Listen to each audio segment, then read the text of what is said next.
Vamos falar agora sobre os dividendos, que é uma parte dos lucros da empresa que são distribuídas aos seus acionistas como uma forma de remuneração. Essa porcentagem é calculada com base no lucro líquido da empresa. Então, tanto nos fundos imobiliários quanto nas ações, nós temos lá, quando vamos fazer a análise, dividend yield. E lá vai me dar a porcentagem que eu vou ganhar por ação, tá? Se tratando de ação e fundo imobiliário, quando se trata de dividendo, nós temos uma diferença. Quando eu sou um acionista de ações, eu tenho que pagar ao governo 15% dos meus resultados, dos meus lucros. Já os fundos imobiliários, eu não preciso pagar. Eu consigo comprar e vender ações, produzir a baixa e não pago nada. Isso porque o governo, ele vai tributar o que a gente consome e o que a gente produz, que é o caso das ações. E nos fundos imobiliários é como se fossem especulações. Então não se tributa especulações. Só que uma desvantagem de se ter fundos imobiliários é porque você compra muito caro e vende muito barato, né? Para quem não sabe, os fundos imobiliários são como se fosse um tipo de investimento onde todo aquele valor ele é investido, todos aqueles recursos são direcionados aos fundos imobiliários, né? A questão mobiliária. Então, assim, existe essa diferença e nós conseguimos investir e receber tanto em dólar quanto em real, que é a nossa moeda atual brasileira. Então, se eu vou investir aí em ações como Apple, Microsoft, Tesla, Pfizer, McDonald's, Nike, Starbucks, nós vamos receber em dólar. Eu trouxe aqui alguns exemplos a mais também para vocês verem. E eu trouxe também, né, aqui para vocês as melhores empresas americanas em questão de valor de mercado. Então, assim, essas empresas têm um valor muito significativo em valor de mercado nos Estados Unidos, né? Então, assim, quem quiser investir fora, né? Tá aqui alguns exemplos. E eu trouxe também um ranking, porque fica assim, Microsoft, Tesla, qual que é o melhor, qual que eu vou investir. Então, eu trouxe esse ranking para vocês analisarem a diferença. Lembrando que existem algumas empresas americanas, norte-americanas, que não pagam dividendo. Elas preferem pegar esse lucro e reinvestir na própria empresa, como é o caso da Tesla.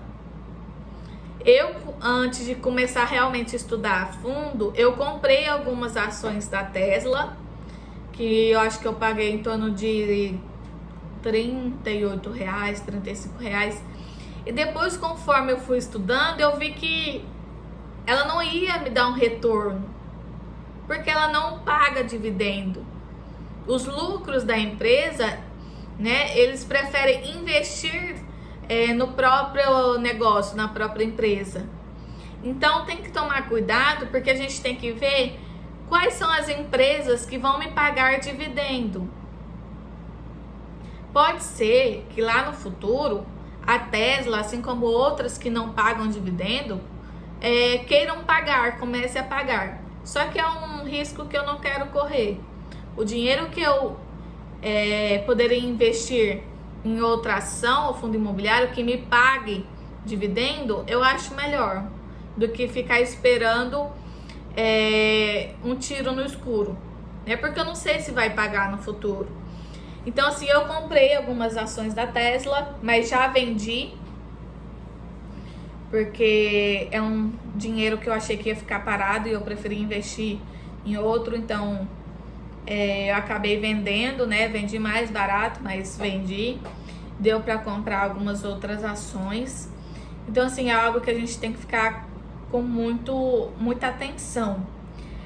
E o engraçado, gente, é que comparado com outros países, o Brasil é o que menos tem investidores.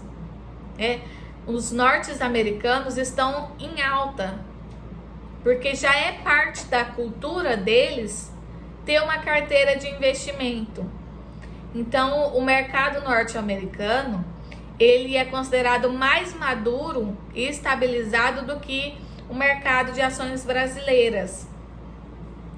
Então, assim, como ele tem um número muito grande de investidores, as empresas automaticamente precisam ser muito transparentes e ter uma estratégia muito boa, ter uma rentabilidade muito boa, porque os norte-americanos são muito ativos na bolsa de valores de lá, né?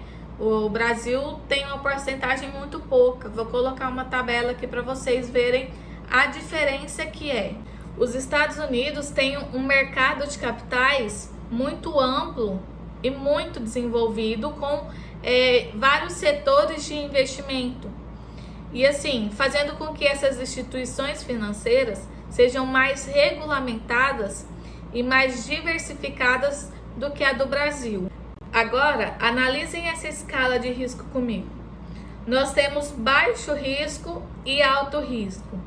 O que vai determinar aonde eu vou investir, né, o grau de risco, é o meu perfil de investidor, são os meus objetivos. Então, nós temos aí Tesouro Direto, poupança, Selic, fundos imobiliários e ações. Lembrando que com R$120 você consegue investir no Tesouro Selic. E a gente, atualmente, o Tesouro Selic está rendendo aí 13%, mais de 13% ao ano. Só que uma observação, existem ações que pagam mais de 13%, como é o caso da Copel e da Brasil Agro. Então, o que vai definir é o seu perfil de investidor e os seus objetivos. Então, fica aí esse critério de análise para vocês. E no próximo vídeo nós vamos saber o que nós vamos analisar e o passo a passo.